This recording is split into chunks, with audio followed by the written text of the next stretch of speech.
Very pleased to have Michael Rosen here, who's going to talk about his new book, Getting Better, which is a mixture of self-help and survivor memoir. And he's going to be talking in conversation with Marianne Levy, whose book is at least as dramatic and is called Don't Forget to Scream, The Unspoken Truths of Motherhood. But she's here to talk to Michael. And we're grateful for them to give you something extra after so many things have been cancelled. To have two events in a row feels like we've won the jackpot.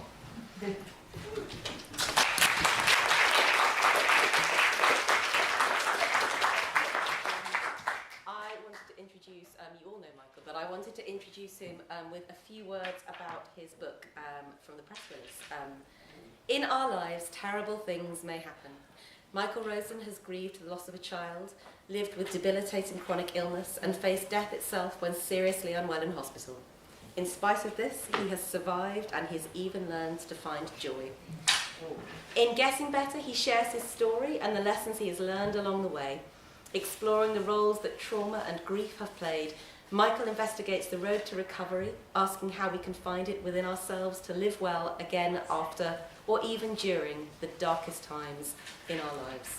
And I reviewed Getting Better for the I newspaper, and I finished the review by saying, by the time that I had finished the book, I did feel better.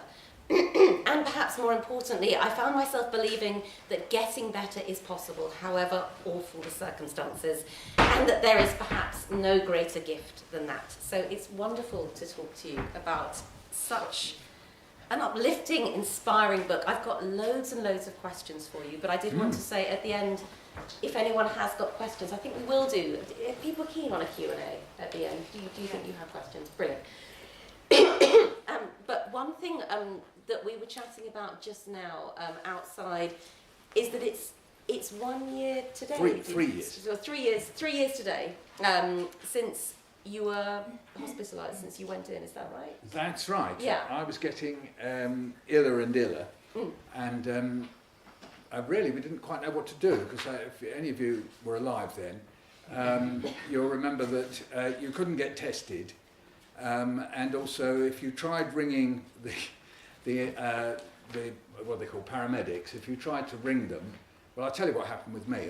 We rang the paramedics, me and my wife Emma, that is, you'll hear a lot about Emma, and we rang, and the bloke said, "Will you breathe down the phone?" Which is not normally what you ask a bloke to do, actually, if you think of other circumstances. But anyway, so I went, and he went, "Yeah, well, you haven't got COVID."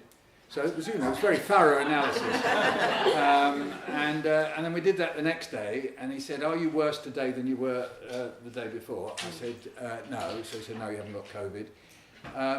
And then Emma's words much later about what I looked like, she said to me when I came out of hospital that it looked like the shadow of death across my face.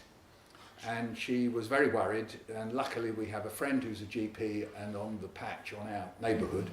So she rang Dr. Katie, and Dr. Katie came over, and she had an oximeter. Didn't normally carry them around, but she happened to have it with her.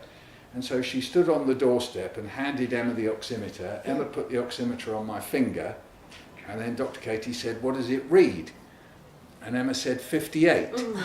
See, and Katie said, no, that's the pulse. What's the SATs, the oxygen take up, you see? And Emma said, no, the pulse is 114. That is the SATs, that is. And Dr. Katie went, "Right, get him to hospital." So this is 3 years ago today. Rush him to hospital, because Katie, in her own words, had never seen anybody alive or even conscious at 58. You're supposed to be 95 plus. And if you've played around with oximeters, you'll know that. So 3 years ago, Emma driving, our daughter Elsie, aged then 19, in the back, our son Emil left indoors, he was about 15, and so I was driven there and bunged with, straight away they slapped a mask over my face, and I did all right for a day, but then in fact a little bit longer, so they took me out of intensive care where I'd been. I was 4 or 5 days on the ward. I can remember very strange things, like a woman groaning in Greek. I can remember that, anyway. And then I suddenly got terribly worse. So this is in a week's time, if you get me. And the last thing I remember was I'm in a bed, I think, and a doctor says, will you sign this piece of paper that will allow us to put you to sleep? And I said, will I wake up? And I don't know why I was that sharp, really, but anyway, so I said, will I wake up? And he said, you've got a 50-50 chance. And I said, and if I don't sign? He said, well, you've got 0 chance. So I signed. So that was the last thing I remember for 40 days and 40 nights, which, as Adam reminded me, it's very biblical of me. And you're quite apologetic about that in the book, the 40 days and 40 nights, saying you're not Noah. No, in fact, I tell children about it now, because children, sometimes I go into schools and they ask me whether I'm being ill, and then I say that, how long do you go to sleep for? And this is little ones, you see, and they explain they go to sleep for a day or night, or sometimes they don't, and when Mum says you go to bed, they don't, and that sort of thing. And I say, well, I went to sleep for, well, you guess. And they say, 2 nights? 3 nights? And I go, no,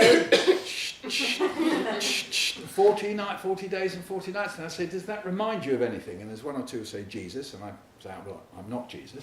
And then I say, raining? It was raining, remember anything? And then suddenly one of them will go, yeah, Noah, yeah, that's right. And then we do a whole thing about the boat and the ark and the animals.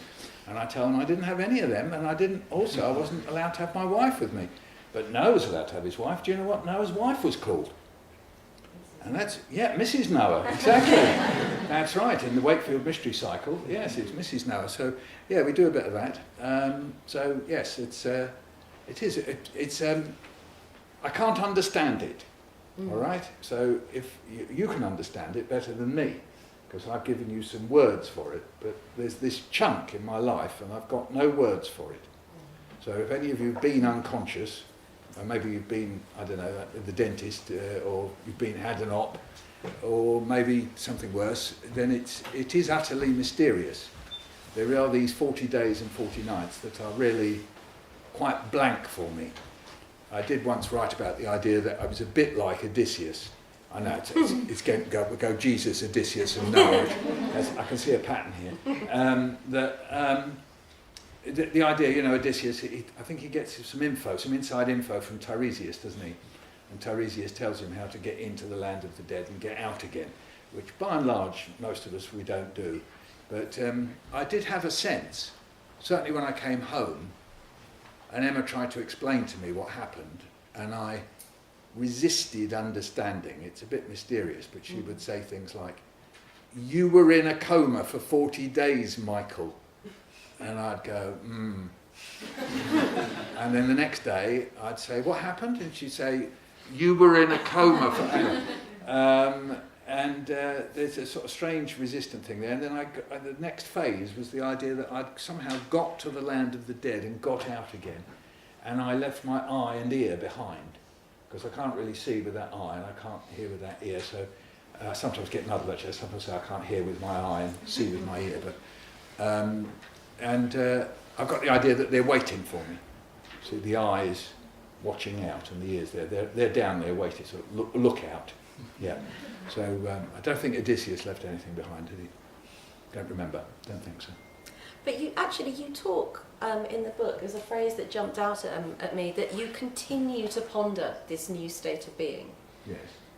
The before and the after. Yes. And that happens in a few places in the book, because I think when you talk about your hypothyroidism and the sense in your 20s that might have been a lost time, or was it not a lost time? And the book talks quite a lot about physical change, mental change, and the grappling and the bridging between the two. And I suppose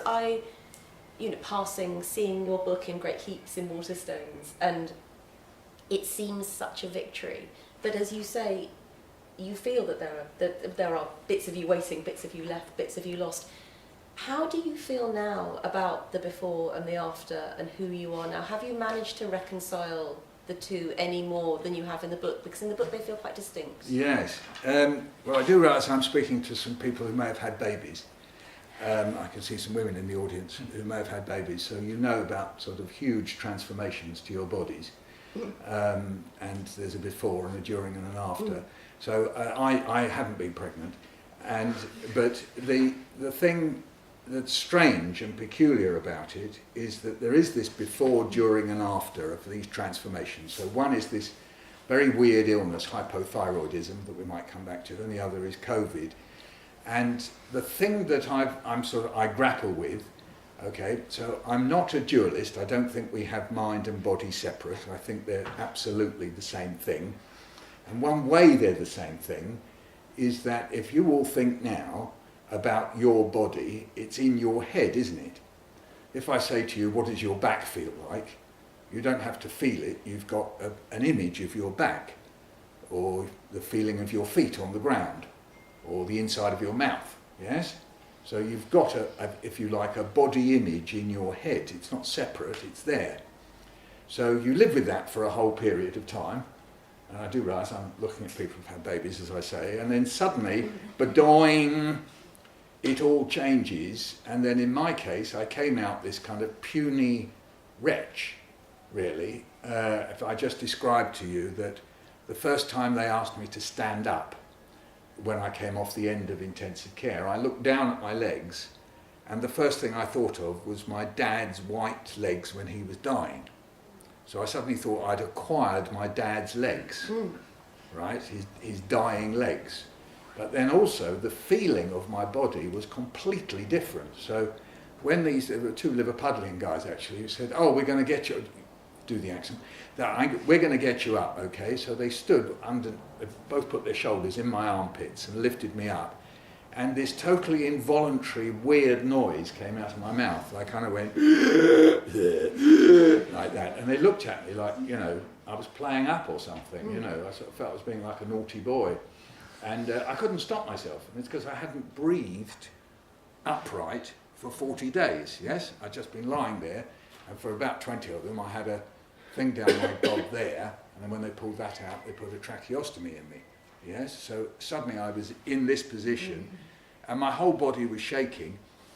And then, I suppose in a funny sort of way, I know I'm not doing that now, but I have been living with this different body.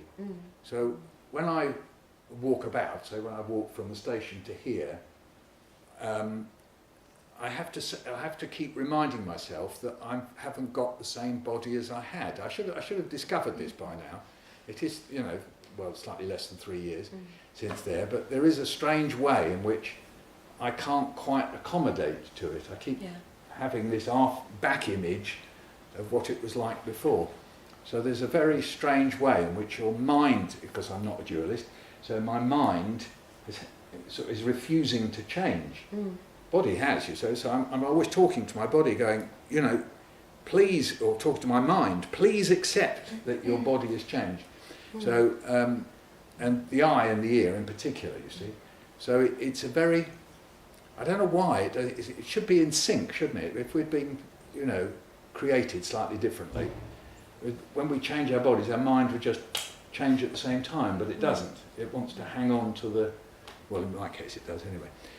So that does puzzle me. And I had something parallel to it with hypothyroidism, which we might go into, but so that's with this one. So in some ways, I am at peace with myself, and on the other hand, not. Yes. And actually, that's one of the things that I really love about Getting Better, is that it's as much about the physical self as it is the mental self. And as you say, you're not a dualist. We're not brains in jars, as many writers sort of seem to suggest.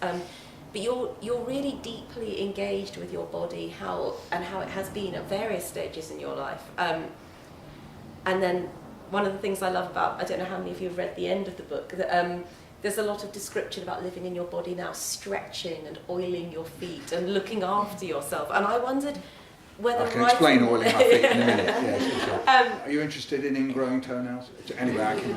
Yeah.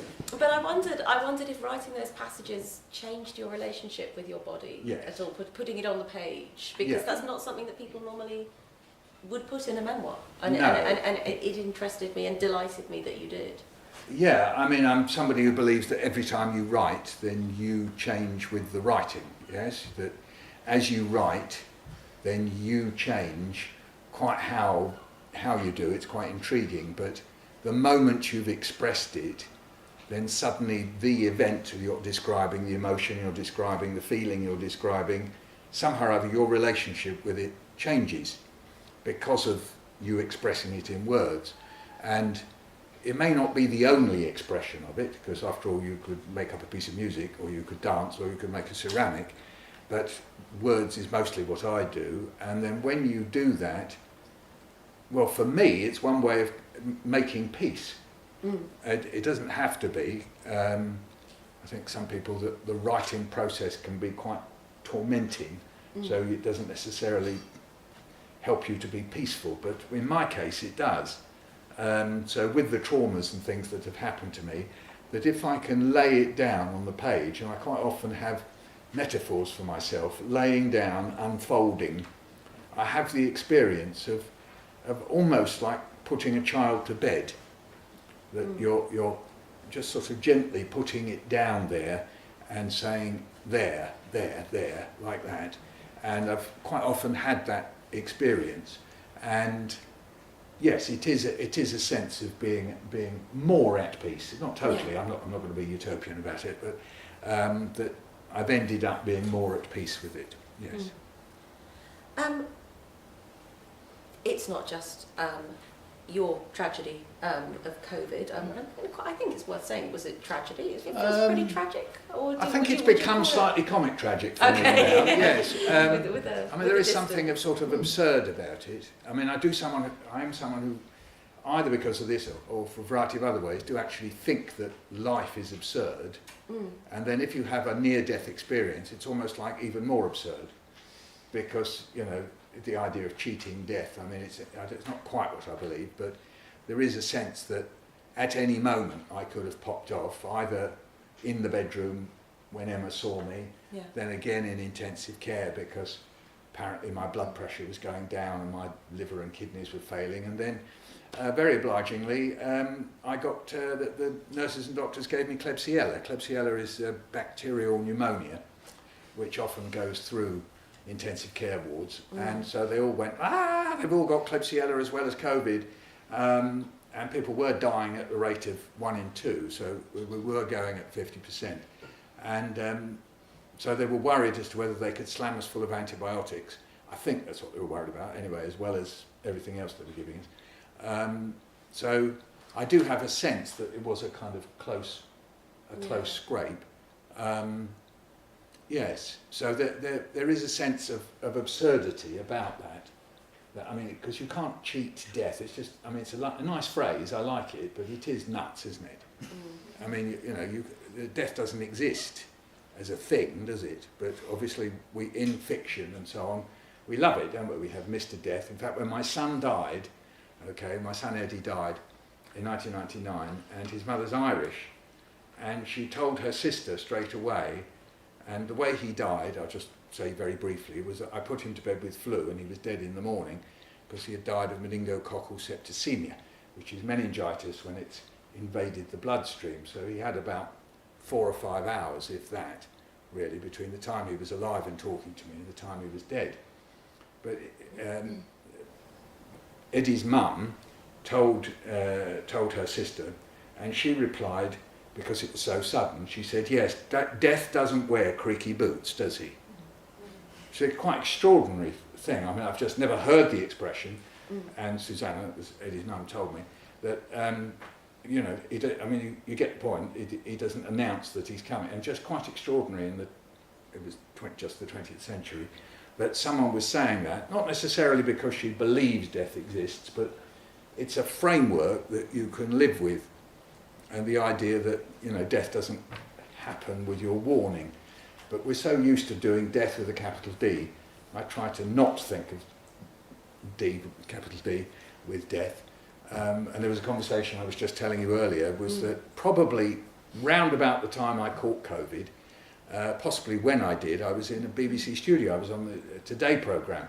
And the reason why they'd asked me is because I'd tweeted, somewhat sort of frivolously, the idea that there seemed to be an idea that old people were expendable, and I was sort of addressing it, and so they asked me in to talk about it. I didn't know, I wasn't expecting it, but there was somebody there, it's about my age, and Martha Carney was asking us the questions, and I said, I find this very strange, I was saying, and the woman, I'm sorry, I don't remember her name, she said, well, she said, I mean, if death's going to come, then I'd much rather it happen to me than to my grandson.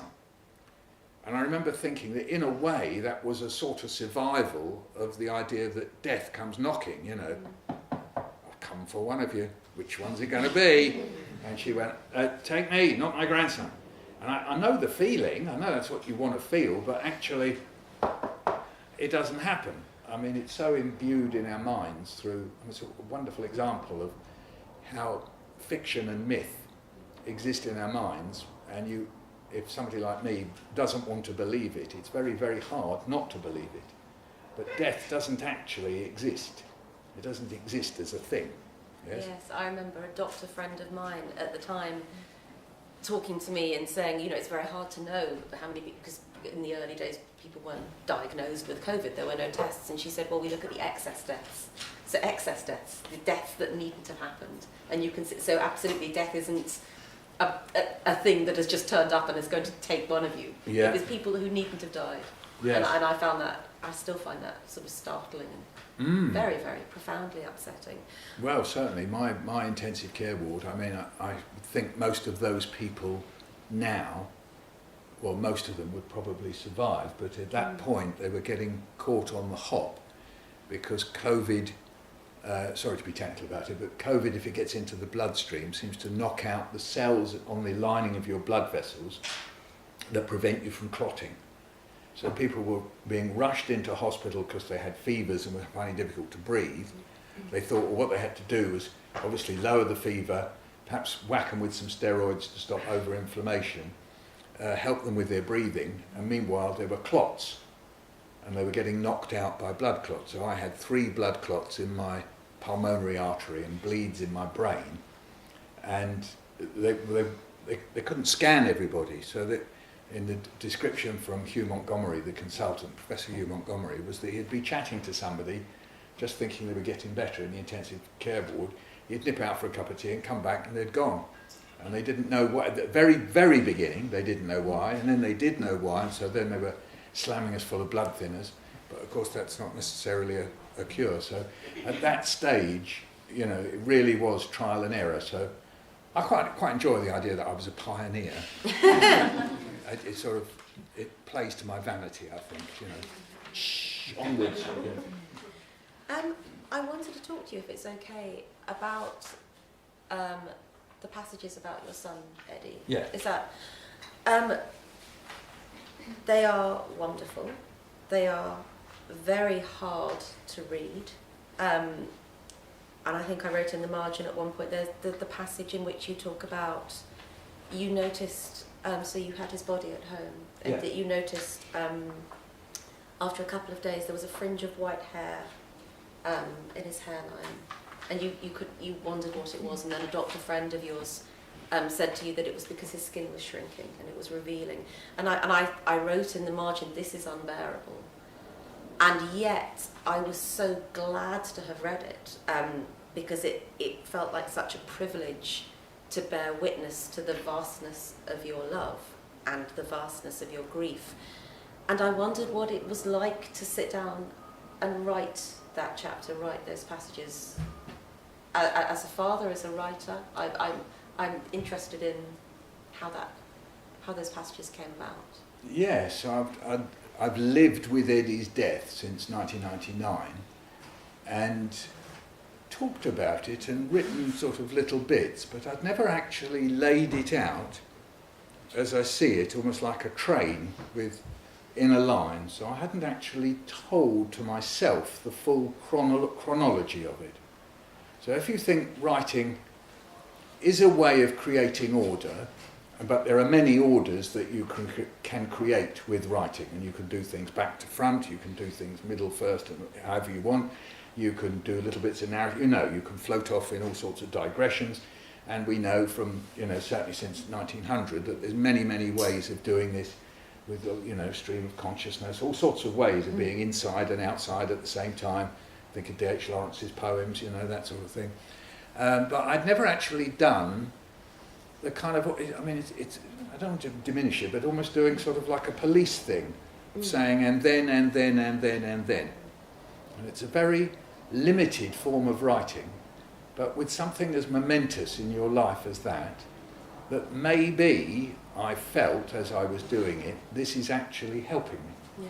That obviously Eddie revisits me, I'll say in an illogical way. My brain collects him and does things, and I dream of him and think about him after I've dreamt and so on. But I hadn't actually done this chronology, and then to do that, as I say, I'll stick with the metaphor of the train, that because the train is so chronological, isn't it? You can't put that carriage in front of the other one. So I was doing that, and I go, oh no, I've missed out something. So I went back and put that in, and then that and that. And there was something very relieving about that, to do that. And if anybody here, you've suffered something like that, or anything that you feel sort of is, kind of you feel is out of control in your mind, just give it a go. You know, I'm not a therapist, I don't know anything about therapy, but just give it a try and see. There is something relieving to be factual about it. Now, you've got all your feelings about it, obviously, and if you want to interweave those, that's fine. I'm not going to tell you not to, you know, obviously do that, but there's something very relieving about being quite skeletal-like about it, with no flesh on it, as it were, and you're just providing the skeleton of it, and then you can contemplate it and think, I lived through that.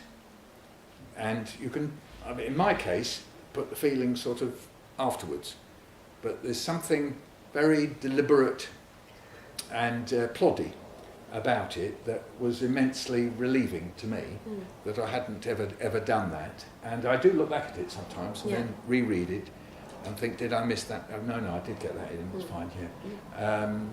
So yes, it's the very process itself, and in fact, by being quite spare with it, and I quite often think that about writing, sometimes the spareness makes it work. I'm not very good at expressing emotion and feeling and making it work, but I sometimes find that the spareness. So my sort of guiding light, if you like, if you know T.S. Eliot's little poems, Preludes, do you know those? It won't take you, it'll take you about 30 seconds to read. Let me recommend them. They're online, so you don't even have to pay the T.S. Eliot estate. It's extraordinary. So anyway, not that it's broke because of old possum, but anyway, and cats. But anyway, so the Preludes, have a look. The first one, I often go back to it and look at it, and just the whole way in which he conveys feeling through an incredible spareness, and the way he does it. And he's describing a sort of London street, really. And it has lines like, 6 o'clock. And the lighting of the lamps. You think, and the lighting of the lamps. How can there be anything emotional about and the lighting of the lamps? Or a horse, the line that rhymes with it is a horse stamps. And you think, and I quite often look back at it and think, if you can make writing as spare as that, but to convey that amount of feeling, then I'm sort of there. So that is a sort of guiding light in my head. And he derived that way of writing from the school of Imagism, which in turn took its model from ancient Chinese writing, from the writing of, I think, I forget which dynasty, but anyway. So the Imagists who worked with, maybe Blake can remember, but anyway, that was their inspiration.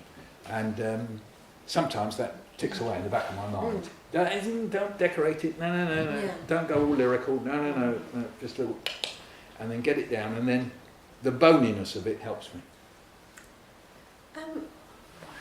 Your writing, my writing, the writing of so many people is permeated with an awareness of the Holocaust. You have a chapter about your uncles Martin and Oscar, and I know you've written about them before. It's incredibly moving.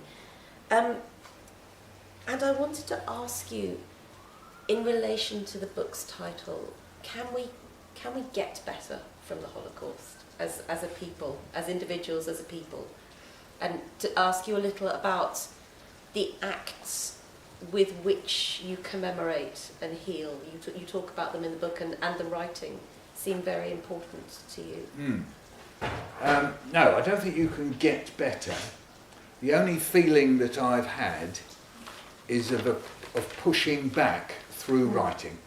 So the story is this, that my dad, when I was growing up, he would say I had 2 uncles in France. They were there at the beginning of the war and they weren't there at the end. So now you imagine yourself 10 years old and your father tells you something like that.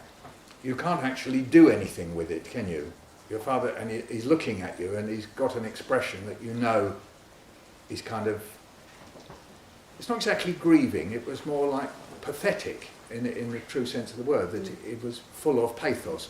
But, and he would say this, and then maybe me or my brother would say, well, what happened to them? Like you do when you're 10, you're not sentimental about it. So he'd say, what happened? And he'd say, well, they probably died in the camps, which meant absolutely nothing. Because you remember, I was born in 46, so this is early 50s, we didn't have a telly. Other Jewish friends didn't talk about the Holocaust, the word didn't exist. It was never mentioned in school. And so when you're under 10, 11, 12, the camps, it meant nothing at all. The only thing I knew about camps was camping. My parents were communists and they'd read in Karl Marx that you have to go camping. I forget which volume it's in, but anyway. And it just wasn't spoken about in those first years, was it? No, so we had lots of Jewish friends, Jewish communist friends. None of them spoke about it. There was even a friend who had been in Dachau, and people used to say he was in Dachau, and it was never spotted that he was Jewish. He was in the French resistance. And we go, oh right, he was in Dachau, and had no idea what it meant. So these are kind of strange sort of gaps, aporia, just absolute gaps. And then just bit by bit things sort of fell into place. When I was 11, we went to Weimar in East Germany, and my parents, they kept taking us to all these places, like the Goethe House and the Schiller House, and then the Friedrich the Great House, and then the Goethe Summer House, and then the Schiller Summer House, the Sommerhaus, and so on. And then one day, my parents said, we're going somewhere where you can't come. And what's this? And they wouldn't say, and they went off and they came back, and I can remember my mum's face looking absolutely terrible, and they'd been to Buchenwald, which is one of the concentration camps. And all Mum could say was that terrible things happened there, and they happened to people like us. And all I could think of, I'm really not being facetious, all I could think of was the torture room in the Tower of London, because it was the only thing and the worst thing I'd ever seen. So, as a 10-year-old, 11-year-old by then. So, was that what happened to Jews? Was it the torture room in the Tower of London? And then a cousin, my father's cousin, was pointed out to me at a wedding, and they said how he had been put on a train by his mother and father, and he never saw his mother and father again. And what happened to them? Oh, well, they were killed in the camps. Again, what did that mean? And I think the first big moment that I understood something was when I sat with my dad late at night. I think I was in the sixth form by then.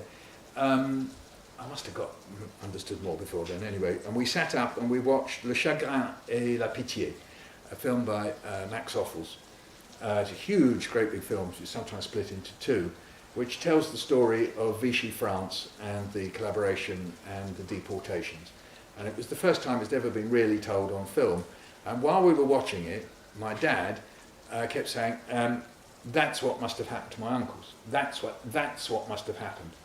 So it was like he was piecing it together.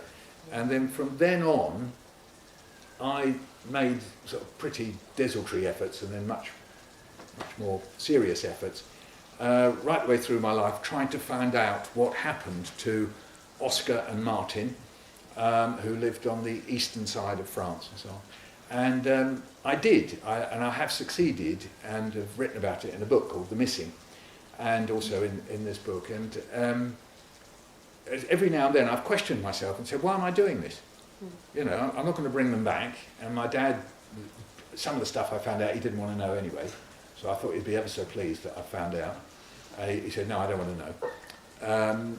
And also the American relatives, my dad's from America, they so didn't want to know, okay, I'm jumping ahead in the story a bit, that actually they hid photographs of these relatives who died. So rather incredibly, as I was writing about them, the last relative in America who could have known anything about it cousin Ted died aged 103, and after he died, his son went into the house, and there was a closet, and in the closet was a box that was sealed up, and on it said family photos, and he opened it up, and in it were the photographs of Oscar and Martin, and indeed of the cousin who survived, of Michael, with his mum, not with his dad, but with his mum and his aunt. And this was the first time anyone had ever talked about these photographs, but they'd all gone, all the people who could have known them or knew of them. So there was a silence in the family, some of which was deliberate, and some of which was genuinely not knowing, in my father's case. But at Ted's end, he knew a lot more. That Ted is my father's cousin in America, who knew a lot more but couldn't talk about it, and couldn't even take the box down when I went over to the States several times and said, I'm doing some research on these folks, do you know anything about them? And even weirder, his sister Olga, and I asked about these two uncles with her, and she said, no, nothing at all. And I found out on an archive in America that she had actually applied to get one of them out. She had actually, I found the piece of paper that I got it out the archives in America. She had written to get Oscar Rosen, his nickname was Yeshi, to get Yeshi Rosen out of America in 1938. But I sat there with her and said, do you know where he lived? She had the address. I remember saying to her, you know, do you know where they lived? No, she said, no. So there's that period for Jews, for them, for those particular Jews in America, it was all too much, whether it was guilt or shame or fear or whatever. And obviously Ted left the box, so he knew we'd find it, but he couldn't bear, on the many occasions I had the conversation with him, in the very room where that closet is, it wasn't possible for them. But then since then, I've written about it, so that's one pushback. And then in the case of Martin, he's the one who was arrested in a village in northwest France. The village has, I told them about it, and they've carved his name on the war memorial. So it says Martin Rosen on the war memorial. And then the mayor, Monsieur Philippe Barret, said, we're going to name the park after him. I said, are you? I said, yeah, we're going to name the park. And they have a very famous native of that village or nearby, Georges Clemenceau. I thought, well, why don't you name it after Clemenceau? You know, he's done one or two famous things, including probably the person who helped Zola write J'accuse, because he was the editor of L'Aurore when it had that big headline, J'accuse. Well, it's probably Clemenceau. In fact, they say that Clemenceau came up with that headline. So, you know, he's a quite famous guy in France, and the whole world, really.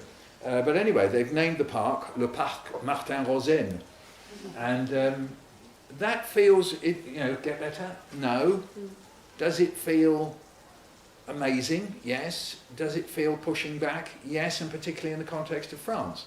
I mean, after all, there were two candidates in the French presidential election who were anti-immigration, and one of whom actually tried to, as it were, rewrite the French story of collaboration. That's Éric Zemmour.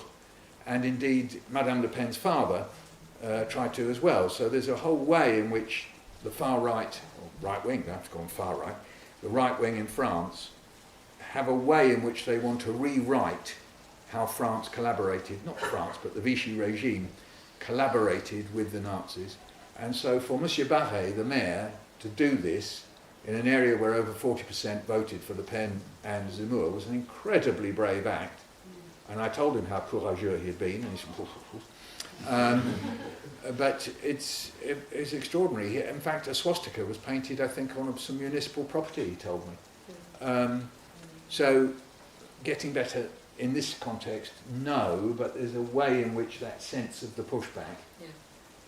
And also, I think it was quite, yes, there was a moment when I went over for the commemorations, and Monsieur Barret turned to me in the village hall and said, Monsieur Rosen, will you say something? And so I hadn't actually prepared anything. So blah, blah, blah. So up comes my A-level French. And so I I said, and it came just straight to my mind, that the Nazis had two objects with the people they were exterminating, not only Jews, but gypsies and Poles and the people that, we forget this aspect of the Nazis. Their notion of the Untermensch was obviously directed at Jews and gypsies, but also at Polish, non-Jewish Poles, but also at anybody that they regarded as congenitally or incurable.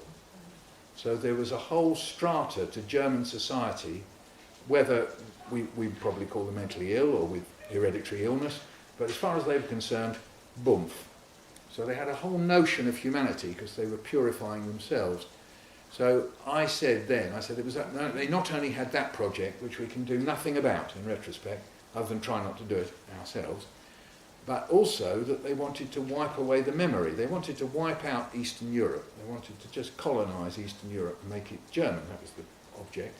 And in the way were Poles and Jews and Slavs and so on.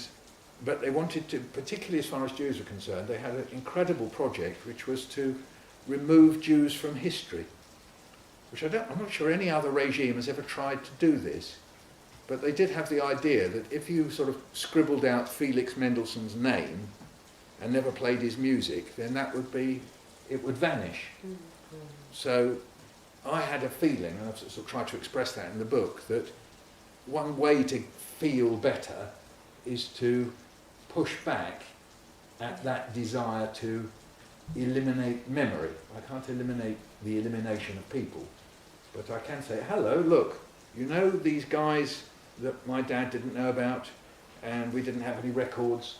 Well, I've gone to the archives of De Sèvres and Le Vendée, and I found the arrest warrant for Martin Rosen, and I found the record in the hotel in Nice where Oscar Rosen was at, and so on. That by doing that, just very boring, awful bits of paper, and even the edict from the Sicherheitspolizei in Poitiers saying all Jews got to be arrested because they're all criminals, first I heard, and to do that and to put that on paper and to even just to have it in my house, so next to me where I'm working, I every now and then open it up and look at the arrest warrant, and it's there, the 4 policemen who arrested Martin Rosen, and describe his features and the shoes that he's wearing and the clothes that he's wearing. And often to think about, did they go off and have a cup of coffee and a croissant after they arrested him at 2:30 in the morning, and then I closed the folder. That feels like a pushback, yes. I have one more question before I throw open to a Q&A. One of the most important sentences for me in the book, and I underlined it several times, you say, words are ours. And I wondered if you might explain this a little more for the audience, many of whom I'm sure are writers themselves. Tell me a little what you mean about words are ours. I think when I was at school, and I had a conventional northwest London suburban grammar school secondary education, I went to 2 grammar schools, and before that state primary schools, I don't think in all that time I had a sense that language belonged to me. I thought language belonged to clever people, like my dad and mum and dad.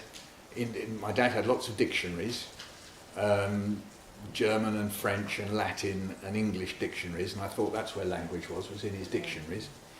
And then I thought, well, there were some clever teachers at both schools, they had language. And then when I went to Oxford, I thought, well, they've got lots of language.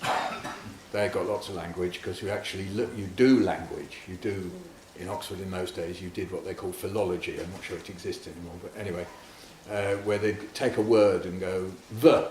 It's really interesting. And you'd...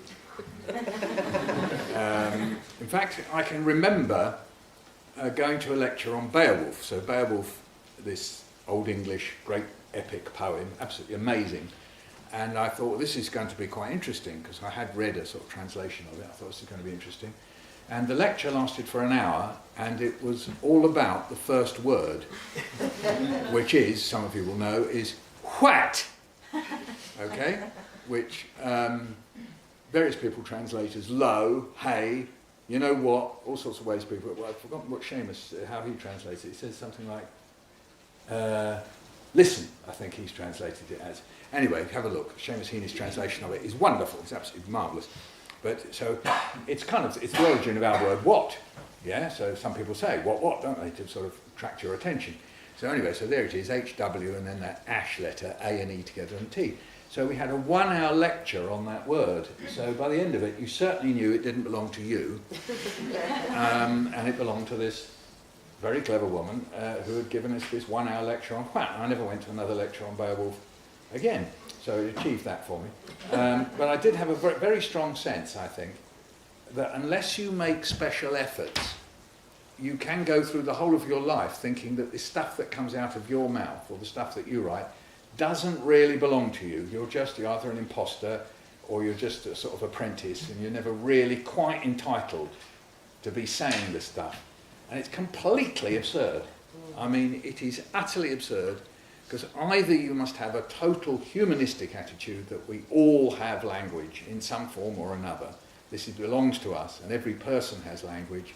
And our language comes from many sources, and you can in fact do this with school students, which I love doing, which is you put yourself in the middle and you make a sort of language map, like a spidergram, and you say, well, put in that spidergram, put your mum and put your dad and put your uncles and aunties and put school and put any other sources, and then bung some phrases in there and just have a look.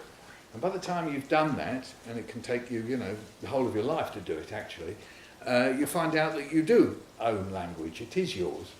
Obviously you're not the sole owner of it, but the point is, it does belong to all of us, the collectivity of all of us, and it's constantly changing and moving and shaping and so on. And it would be lovely if education acknowledged that. If you look at the kinds of exams that school students have to do, right for Key Stage 1, Key Stage 2, so these are the youngest children, 10, 11-year-olds, and then GCSEs. There's hardly any scope within the education system at that level to actually, as it were, acknowledge that the children have their own ways of speaking. I mean, we even have these words like idiolect and so on, which acknowledge that such things exist, but it's kind of all kept at the door. We were talking about it in class, weren't we, just the other day, about the idea that our intertextuality, namely the texts, your repertoire of text in your head, are kept at the door. When you come into school and you read a poem, you're not supposed to respond to it with the text in your head, you're supposed to respond to it with the text they give you. Check the imagery. Where's the alliteration? So you're given a text with which to read the text, whereas of course your head might be full of, well, the example I was giving was of Marvel comics. So you might be reading about Greek myths and in your head are Marvel comics. Well, it's a totally legitimate text to have in your head because the Marvel comics are based on the Greek myths anyway. But there's a way in which you see that be another way of dispossessing the language experience of the students in school. So in that little phrase, words are ours, I'm trying to express a sort of wail, a kind of bleating from Rosen that, we all possess language. That is, if we possess life, we possess language, and we all have that. Thank you. We've got a few minutes for questions. Good. Does anyone have a question? Are we going to get chucked out, by the way, at half past? I should ask. No, I don't think so. Okay, brilliant. Michael, you write an enormous range of things. How do you decide what to write next? I'd love to say that it's with great forethought and planning, but in fact not. No, I'm impelled to write what I call the Boris letters.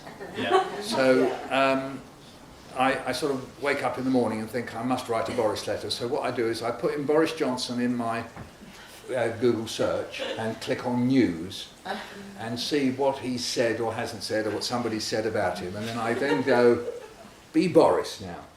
And then I actually make faces to myself. I do become Boris Johnson, okay, and go, whoa, and then I start to write like Boris, and then I notice that, he quite often repeats himself and he quite often hesitates and then throws in a sort of little phrase that he's remembered from Eton or somewhere like that. So I get into that mode and then I write 2 or 3 and then I retweet the ones from the day before and then my day's done, really. And then in the back of my mind are the things that I've got to write and the things that I want to write. So I then have a little balance between these. There's a little fight goes on between deadlines and, you know, that thing I wanted to write. I mean, one of the things I talk about in the book, I want to write some more about, is my mother's silence. So in the book I just say that my mother lost a child. She lost a child before I was born. And she never, ever, ever spoke about it. There were no pictures in the house, no commemorations. Traditionally in Jewish families you would light a candle on the day of the death of the person who's died. She never did that. There's no memorials, there's no grave. My mum never ever mentioned it, and I don't think my father would have mentioned it if it wasn't for the fact that me and my brother came across a photograph, and I asked him who's in the photograph, and he said, that's Alan, the baby who died. But it is utterly mysterious to me why my mother couldn't, wouldn't, didn't ever say anything about this child. So there's a bit of me sitting there at the back of my mind going, you want to write about that, don't you? You want to write about that, it's annoying you, there's a glitch there. And then I've got a deadline on something else, so I just, sorry, no, go away. So it's a bit chaotic, but things do get done. But the one obligatory one is, dear Mom, yes, yes, hummus in Aldi, Boris. He signs off with Latin that isn't Latin. Cactus in rectum, Boris. Yeah. Yes. Do we have any more questions?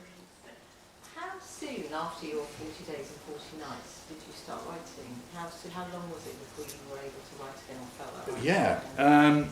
Well, it's quite interesting. One way was because I was dreaming, in the words of the doctor, we filled you full of mind-changing drugs, Michael. Are you hallucinating?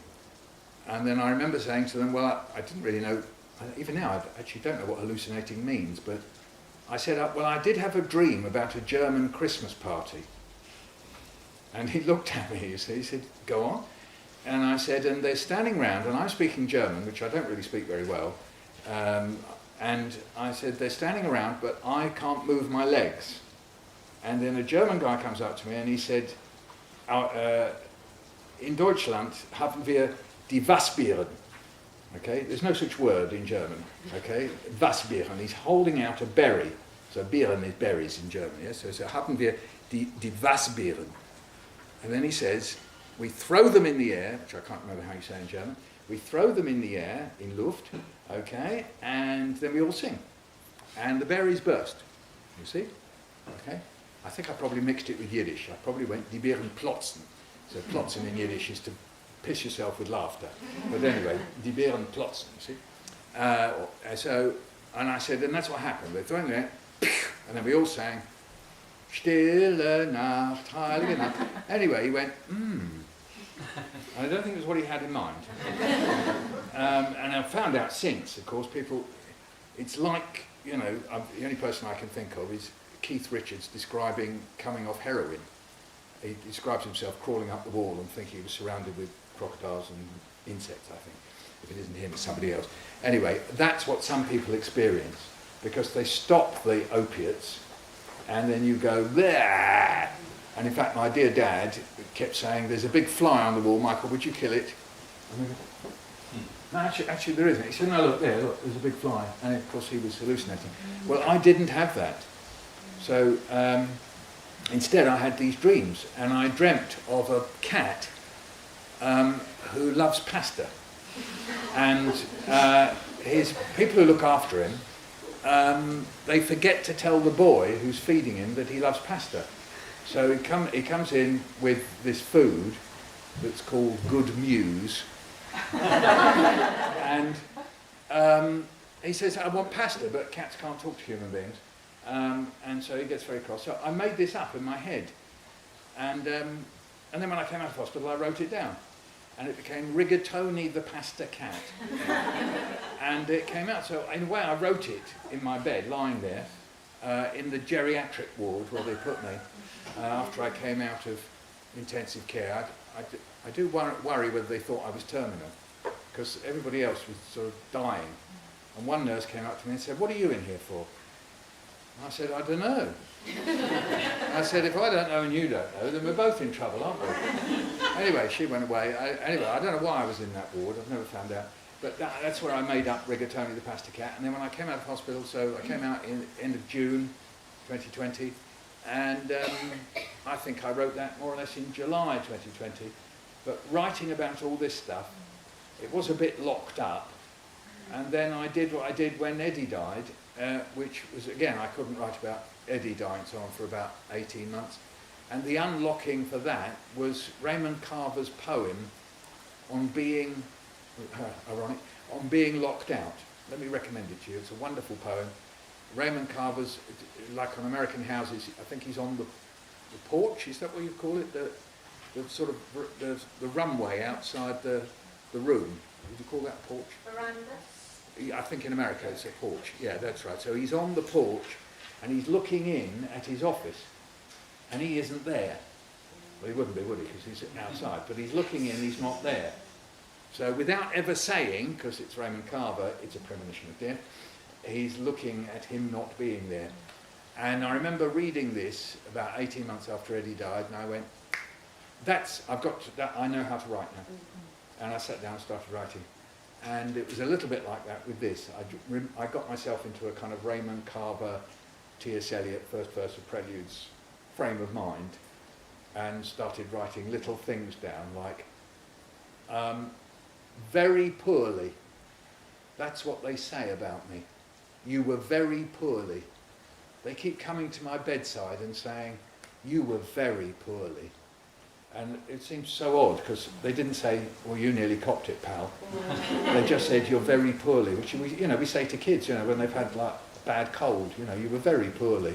And these doctors, in all seriousness, saying, you were very poorly. And I remember thinking, are they telling me I nearly died, or are they saying I had a bit of a snuffle? Anyway, so that was one of the first I wrote down, very poorly. And then I remember this conversation about 50-50, and I wrote that one down. And so then they started sort of coming together, and that was in the previous book, Many Different Kinds of Love. So it overlaps, the two books kind of overlap. Yeah. So it took a bit of time.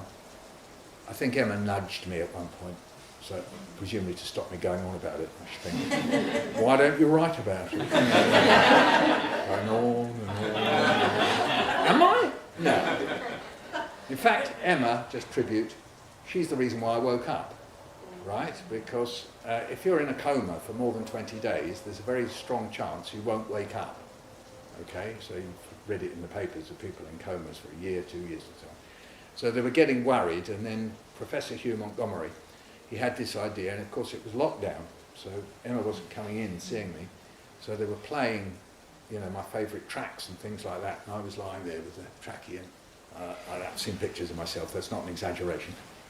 Okay, and you did look a bit like a corpse, Dad. That's my daughter, thank you. So they invited Emma in. So Emma came in, and they wheeled me out of the ward onto the 4th floor atrium of the Whittington Hospital, which overlooks London.